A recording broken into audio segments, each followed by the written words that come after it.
Dates. First of all, Anthony Sarro is going to be out the remainder of spring with his foot injury.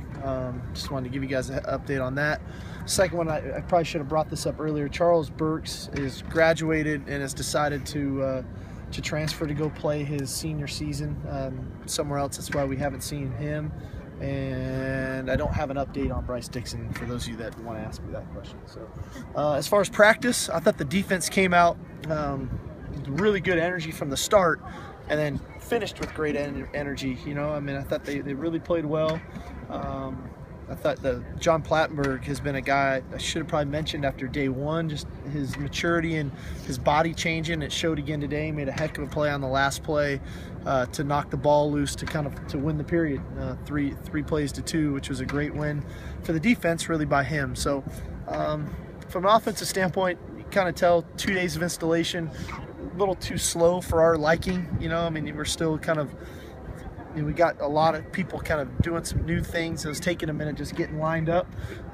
We need to improve upon our efficiency that way here to get into Saturday and into next week. Obviously, we saw Dory on offense today. Had some moments where he's really making some plays. Had some other moments maybe we didn't get him the ball we would have liked. But all in all, you know, we had a day on offense and then the day on defense on Tuesday. He'll be back on defense this weekend. Outside of that, 2 really good competitive, kind of hard-fought practices, even though we're only in helmets. I thought the guys are really flying around. It's been intense. We'll get to put shoulder pads on for Saturday, and it should be a good day. What, if anything, do you know about Sarro's foot injury? Well, he's going to be out in the spring. It's going to take probably a good 6 to 8 weeks. There's a small crack in his foot that we just want to make sure heals properly and gets healed. You know, he probably could play. I know he could play, but we want to make sure that that thing heals and heals properly, so that when August rolls around, he's just 100% and we're not dealing with the thing. Whatever happened with Chris Wilson? Was he a possibility to come back? Well, he potentially. First of all, he has to apply for a 6th year, and he hasn't. That's the first hurdle. The second hurdle is, okay, you get granted a 6th year, then what do? Do you decide to stay here and play here? Do you decide he's graduated, he has an opportunity to go play somewhere else? He has to make that decision. So, but the first hurdle is getting granted a 6th year first. He hasn't done that yet? He's applied, we haven't heard. You haven't heard. So there would be a chance? There's a potential of that, yes. Okay. With Bryce's situation kind of being up in the air, what do you make of the tight end position overall? Well, it's very thin, needless to say. You know, we're operating with 2 guys right now, with Jalen and Connor.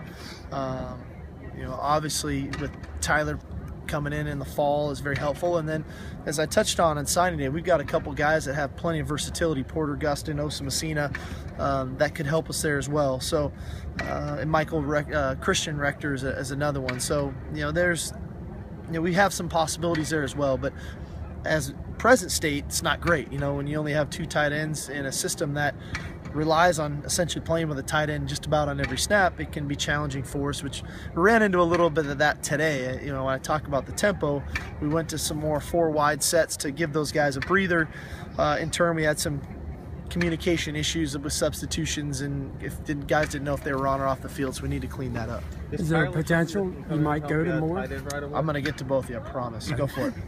Go for it. You don't have to race to the question. I'll get you. Go for it. Okay. Is Tyler a kid that can come in and help out? No doubt. No doubt.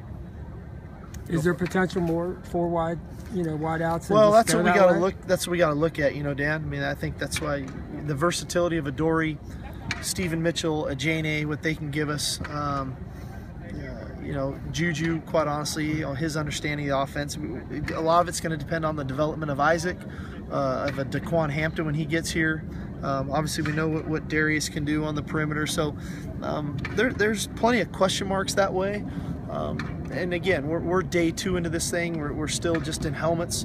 Have to see how all of that affects our run game.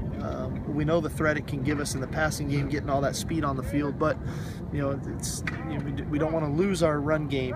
That's important to us with the tight end on the field. So we'll see. I had to do this 1 year at Washington where, for a variety of reasons, we went this way, and we went with more of a 3 wide receiver, 2-back set with the second back being a fullback that was really versatile. We're fortunate to have Soma and Jaleel that could potentially do that as well. So again, we're just in the beginning stages of figuring out personality of this team and getting an idea of who we are and what we can be. But we have to look at all those possibilities, because even with all those guys, there's no telling. Week 1 we get 2 injuries and we're forced into that situation, so we have to start preparing for it now. Will you look at Juju at all on defense during the spring? Or? No.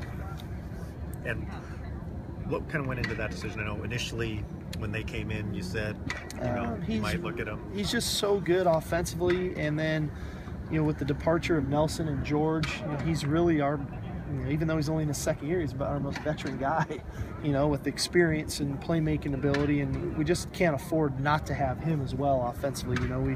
We have to make sure that Cody's got enough of a comfort level of guys around him that have played quality football at a high level, and Juju gives us that. What's the plan for Adoree as it relates to track and spring practice balancing? He's going to practice spring practice. The outdoor season's going to come upon them here in a few weeks, working towards it. But it goes so long. Coach Carol Gilbert and I have really been in good communication with that. I want Adoree, when he goes to track, to perform at a high level. I know he's disappointed with the results of the indoor season, and we expect him to go out and have a great outdoor season. But we'll manage him. When he's out here in football, he's not going to run every day like he did today. We're going to work on specific things, but he will be at practice. Are you going to alternate him on offense and defense like you did this week for the rest of spring? At least for the next week and a half, for the next 4 practices to get us through the first 2 weeks of spring. I want to give him 3 on defense, 3 on offense to really get his comfort level on both sides, focusing on some of the details that maybe he wasn't able to get as the season went on. So we're able to do that in spring, and that's what spring's for, quite honestly. Do you envision him having a bigger role on offense next year than he had this past year? It's really early, Mike. I mean, it's so early in this thing. We've got some good guys coming in the fall. That's going to, what they can do. He is very dynamic, as we all know. When he has the ball in his hands, he's got a really high football IQ. He can play a lot of different spots. But I don't want to sacrifice our defense either. So there's a fine line there. We've been going through it as a staff of just, how much of a threshold can we really put on him, of what he can handle physically, mentally. So we're just, like I said, we're in the very beginning stages of it all. I'd love to get number 2 the ball. I mean, he's every time he has it, we all kind of hold his breath. He might score. So, but there is a fine line of how much we push him, and it's not always so much game day; it's the preparation for game day. And so, like I said, right now we're just trying to get fundamentals, techniques really sound, so that when we come back to fall camp, he has a foundation that he can keep building on. Let's do one last one. Felix making the pressure on you first couple days, and also. Yeah, I mean, the line of scrimmage stuff, I'm kind of a lot more patient to make pass judgment on when we're just in helmets. That's pretty difficult to gauge those guys.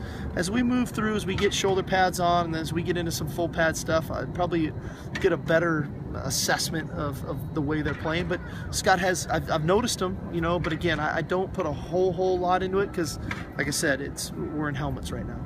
Thanks, sir.